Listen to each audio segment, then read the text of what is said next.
Mr. Tom Vecchio. Hi, Tom. How are you? It's good to be here. We have, a great time in the sports calendar coming down to the end of the baseball season. Playoffs starting in 2 weeks or so. Knee deep in football season. I'm ready to go. I am so ready to go. I'm going to tweet out now that you are on the show. And we're going to talk Major League Baseball and NFL props. So Let's dive into it, because first I have these lopsided NFL sides going into week 3. Right. Any of these fade the public moments for you? I'm not a believer in Daniel Jones and the Colts. So, that's just me overall. I think the team around him is good enough, but I just don't believe in him overall. So, I could see myself being on the other side. The Cowboys, I think that's fine when it's all said and done. We just bring up the full schedule. The Falcons one is interesting because, this is like a spot where if they can't win and comfortably cover this number, like there's no real reason to back them, to win the division, to win, X amount of games. It would be a really tough spot for them. The Bills, I actually don't mind the 12.5. I just think the Dolphins are dead as a team. So I'm largely okay with these. Okay, largely okay with the public sides. What are we saying in the chat? What is happening, Joseph Rodriguez? What are we talking about? I don't know what it. You guys distract me all the time. Sean Michael wants to know your thoughts on the Lions and Ravens game. There's no real reason why we shouldn't see points in that. I know the Ravens started off slow, and if you told me, they scored 41 points and Derrick Henry wasn't involved in the offense and just had a terrible game, I would be, downright shocked by it. But, the Lions playing in good weather is always important. But Goff has historically really struggled away from home, even dating back to when he was with the Rams. If he struggles in cold weather, he struggles outside. And since he has gone to Detroit, he struggles with, not being at home in a dome. So, to say that we should get a decent amount of points is good, but I do think the line is a touch too high when it's all said and done. And if there's early scoring, we'd have to be interested in an under at some point. Like 53 points is just way too many. AOD wants to know how many points you think the Cowboys defense is going to give up a week on average. Yeah, I would say that, 20 some odd points is reasonable depending on the opponent, but like a 17 to 24 type of, outcome, I think is reasonable. And their offense is good. And that's why I said at the beginning of the season, like after they trade away Micah Parsons, we spoke about like Dak passing attempts.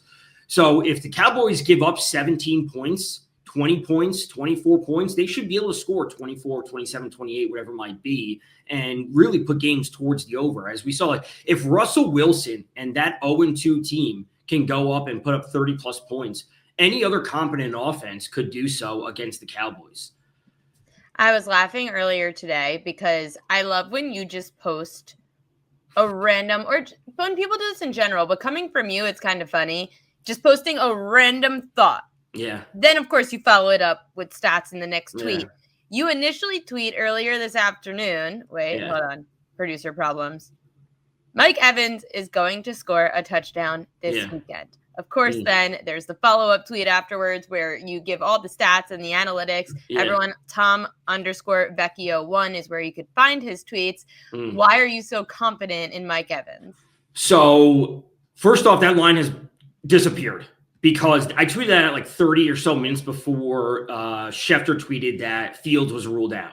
So those lines are gone. I expect them to be up and the number won't be the same. So I will be looking at once that changes. But in week 1, he didn't score. And then going into week 2 on Monday night, like I knew it was a tough matchup. I spoke about Derek Stingley Jr. in terms last week when we talked about Devontae Adams going over his receiving prop, which he did. But when we're looking at Mike Evans, and he has the highest target share on the team, and he has the highest red zone target share, which is up at 37%, like this is a spot for him simply to score. So I love Mike Evans as a player overall, but when you have this high of a target share and this high of a red zone target share, there's no reason to be not buying into these types of players. There's a funny stat to back it up, or I should say like a little trend. I don't know if you want to call it funny, but since Baker has been the quarterback at Tampa, Mike Evans has never gone more than 2 games without scoring a touchdown. So like Baker always looks to him in the red zone. That's obviously a very simple thing. But also the Jets, they're struggling to bring pressure right now. So even though the Bucs offensive line is very banged up, there is a path to Baker succeeding just because he's not under the same type of pressure that we saw the other night from the Texans front seven. Okay. I'm down for it. I actually like it a lot. I know that what did chat? You guys got it. Minus 250s. Come on. What number did you say that you got? Oh, I actually have it here on the graphic. That's Mike Evans is plus 155. I think they're talking about Derrick Henry touchdown. I know. They're talking minus 250 anytime touchdown props as insane people. Yeah, I do not. Do you believe in any kind of anytime touchdown parlays since you have done like the hit props before? Not really. I was trying to think of like, is there a comparison to the NFL for that type of thing? But Derrick Henry was what last week against the Browns? Minus 185, minus 190. I don't know off the top of my head, and he didn't score. So touchdowns are variable, and going to two things that are variable, some in same capacity hits are, but I just don't like it. Like there are ways to go about it. You'd have to play first TD. If you think the Ravens win, then it's a Ravens money line and Henry SGP. But we saw that last week where 40 plus points from the Ravens and he doesn't score, but they come away with the win. So I just don't like minus odds on TDs really at all. Yeah, I don't either. Any other sides this NFL weekend for props? Any trends? Anything that you'll be targeting? I know it's hard on a Wednesday. Yeah, it is. So there's not a lot of stuff out. It depends on how much you want to buy into. I don't know if you want to call it coach speak or quarterback speak, but there's a quote earlier today that Aaron Rodgers is saying that they want to get Warren more involved in the offense. He said something along the lines of like, every time Warren touches the ball, something good happens. Get him involved in the passing game. We saw HN have some real success last week against the Pats defense. So if the Steelers could do even a portion of that, that shouldn't be too much of an issue. When it comes to the Packers, I just don't know what to make of their receiving room right now, just because they're dealing with so many injuries. And Reed had the broken clavicle or whatever it is, and he's out. The Browns were great last week against Derrick Henry in the rushing game, so you think this would be a spot with their receiver room downgraded. I still think going to someone like Tucker Kraft on the Packers would be absolutely awesome. And then it really has to be a big Bijan Robinson game. Like it has to be 100+ combined yards for him to get the Falcons, get their first win of the season, stop messing around, get him the ball, get him into the end zone. And then as I was talking about the other day with the Commanders and the Raiders, at least not from a prop perspective, but from a side perspective, this is a terrible spot for the Raiders. And I don't know why the NFL allows this kind of stuff, but the Commanders played on Thursday night, which means they were home on Friday, and they have been resting. The Raiders played on Monday night, but as I said the other day, this is the latest possible spot because it wasn't a normal Monday night 7 p.m. local time start, or I should say 5 p.m. local start. It's not 8 p.m. Eastern. They played on the second night of a doubleheader. Doubleheader Monday Night Football, and now we're traveling east to play in the 1 p.m. window. So you have a team with the Commanders coming off of extra rest, playing a team on the shortest possible rest. And yes, we know that Daniels is going to be playing, but if the Commanders can't take care of business and cover a 3 against a team with a significant rest disadvantage, that is just a bad look for the Commanders.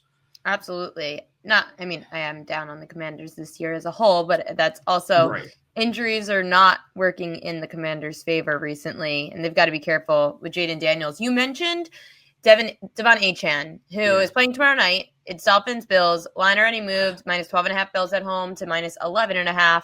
Achane's receiving yard number is 40.5. I mean, for a running back to have a number that high, and I think it's like 98.5 rushing and receiving, he's got great history against the Bills. The Bills are without Matt Milano and Ed Oliver. Right. Is Achane the reason or the way to take advantage, or is there someone else in Miami that could take advantage of those injuries? It's really tough because, like, the way they used Achane with the passing game, it's almost an extension of their run game. Like, they're just like these short little quick passes. They don't even let them develop. They're not like real screenplays. They're just like really quick passes. I've been looking at these lines since they came out. I got to be honest, there's nothing that I love. There's nothing that stands out to me. Push comes to shove, I'm going to be backing the Bills just because I have to pick them for a weekly pick'em pool. But there's no reason I need to want to be trusting the Dolphins in any way. Like, if they can't take care of business at home, they're failing in multiple phases of the game. If the Dolphins lose and they get blown out by 20 plus points, which is very possible, like, the Bills winning this game 35-17, 35-4, like some crazy. I don't think Mike McDaniel, I don't think he has a job come Friday. Like, I think it's just they're cooked. So if they don't win this or keep it close, the Dolphins are dead, blow it up, trade everyone. It's a mess. So point being is, looking at these props, I think they're all super spot on. Like, I can make a case for Khalil Shakir. I can make a case for Keon Coleman. I can make a case for Josh Palmer, but I just don't love it because one player or two players are going to fall because, we're going to see James Cook have a big game. Would I be interested in potentially taking unders on Josh Allen rushing because he's now dealing with the face mask because of the broken nose or whatever it was? Sure. But there's nothing that I love. It's just one of these games that I think is really tough. Especially with the line moving against the Bills. The Bills are the public darling. I don't know how anyone is laying 11.5, 12.5 with Buffalo after the couple of weeks they just had. Baltimore on the road at a divisional rival with the Jets, and now you're on a short week against another divisional rival, Miami. The Bills do scare me this week, but again, it's a large spread. So anything like, if it's going to be a blowout, you've got to think of props in one way. Yeah. But if it's close because the line's moving against the Bills, who's the public favorite, then we've got to look at these Miami overs. We do. I would say if you do think the Bills cover, James Cook getting 15, 16 carries, that would be a spot to look. Daniel in the chat is saying Cook anytime touchdown. I don't go to minus odds on touchdowns, as we were just talking about. Like, minus 175 is crazy, especially for James Cook, when we know that Josh Allen regularly takes those away at the goal line. So to see Josh Allen the rushing touchdown, Josh Allen the passing touchdown, Ray Davis come in and take a touchdown away just because that happens, that's 21 points, add in 2 field goals, and all of a sudden they're up to 27. They win the game 27 or 30-17. And Cook has a great game, maybe in yardage, but just simply doesn't find his way to the end zone. So if you want to buy into Miami covering, it's probably because that they're going to be putting up yards, and it has to be Tua, and I think it has to be in the air because we've seen at least some teams, at least in the first 2 weeks of small sample size, move the ball against the Bills in the air. Mm-hmm. But now you're going to see, without Ed Oliver, defensive tackle, linebacker Matt Milano, I'm curious if that does cater to the Dolphins' offensive play calling, which is those short dump off passes. And now it's kind of I understand why Achan's number is 40.5. No, Matt Milano is huge for that. No, Ed Oliver is huge for that, especially you look at the last few years.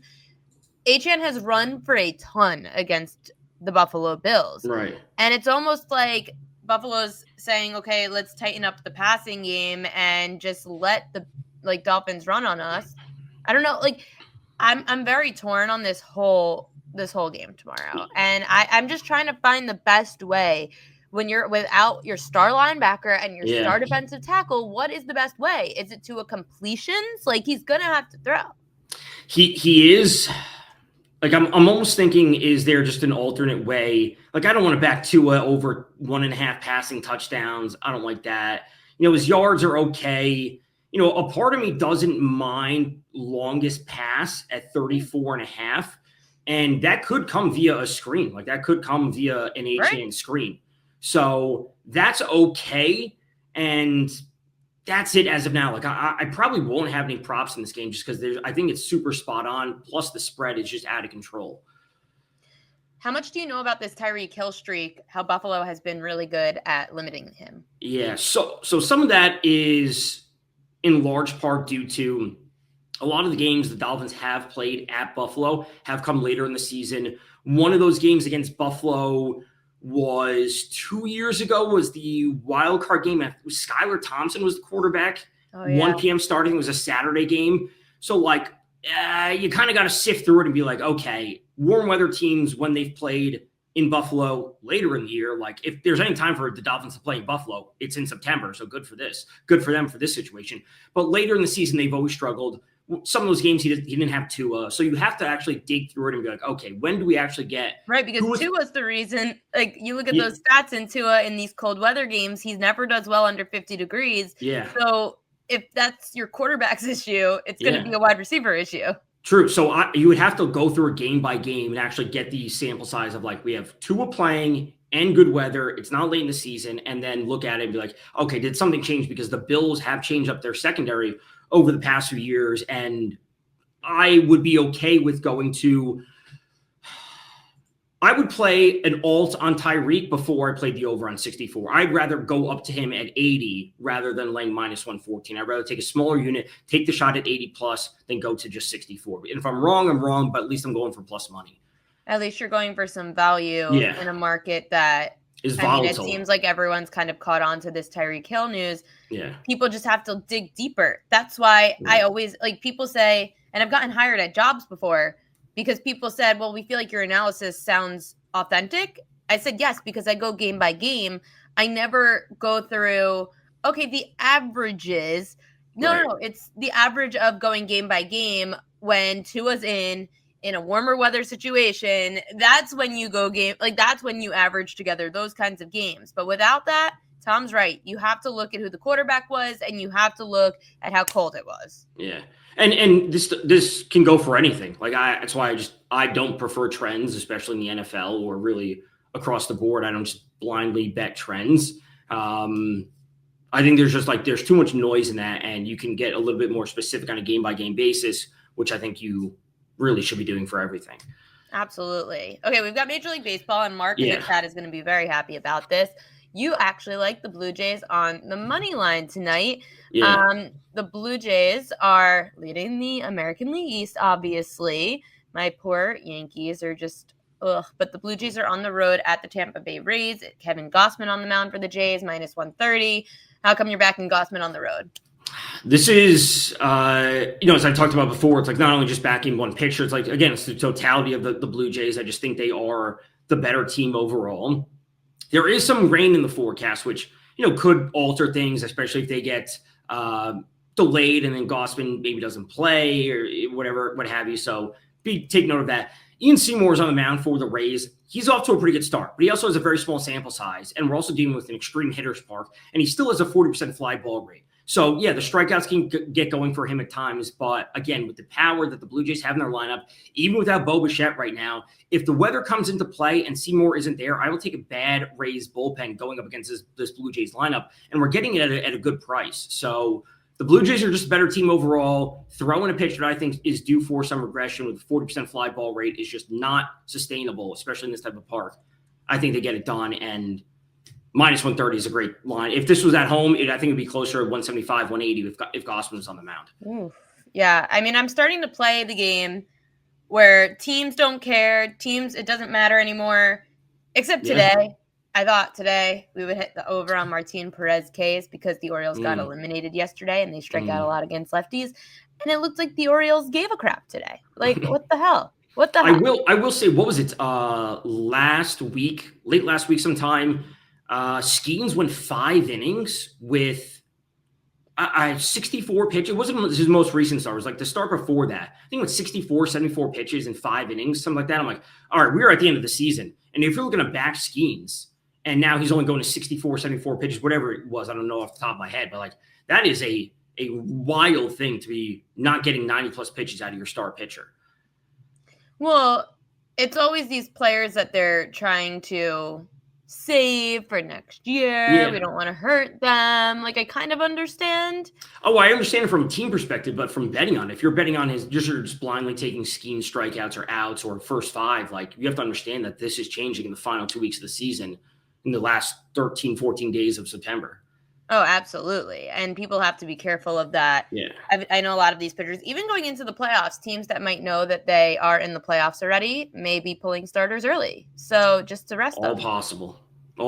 And it's something that you have to read into. It's not you every day. Like you have to find a quote by the manager saying something that, we're gonna scale back, we're gonna do this, that, the other thing. But teams that are in the race, I think I would hope that they operate rationally. Tom Vecchio, thank you as always for joining the show.